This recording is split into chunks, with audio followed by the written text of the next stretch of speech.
मित्रों, स्वागत है हमारे YouTube चैनल शंकरा ज्ञान पर। मित्र बंधुओं, स्त्री को माता लक्ष्मी का रूप माना जाता है। एक बार नारद जी माता लक्ष्मी से प्रश्न पूछते हैं, ये माते, मेरे मन को एक प्रश्न बहुत ही परेशान कर रहा है।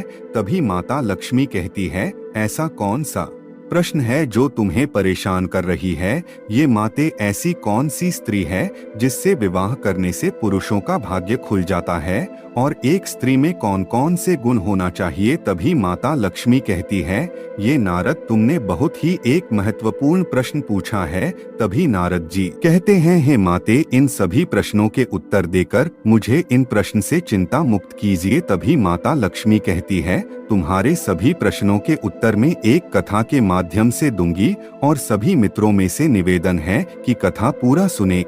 एक समय की बात है कि एक छोटे से राज्य में एक राजा रहा करते थे। उनका नाम राजा भानु प्रताप था। राजा भानु प्रताप बहुत ही धर्मनिष्ठ और न्यायप्रिय थे। उनके राज्य में सभी लोग सुखी और संपन्न थे। राजा की एक ही चिंता थी, उनकी एकलौती पुत्री राजकुमारी सुमेधा का विवाह।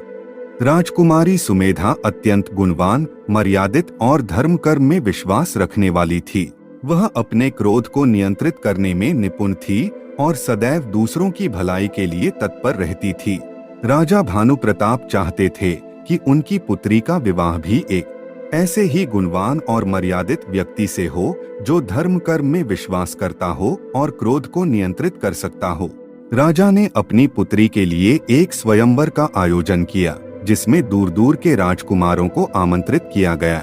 स्वयंवर की शर्त थी कि जो भी राजकुमार राजकुमारी सुमेधा के सभी प्रश्नों का सही उत्तर देगा और एक कठिन परीक्षा को पास करेगा, वही उससे विवाह करेगा। स्वयंवर के दिन अनेक राजकुमार उपस्थित हुए। सभी ने राजकुमारी सुमेधा के प्रश्नों का उत्तर देने का प्रयास किया, लेकिन कोई भी पूरी तरह से सफल नहीं हो सका। अंततः एक साधारण वस्त्रधारी युवक, जिसका नाम आर्यमन था, स्वयंवर में उपस्थित।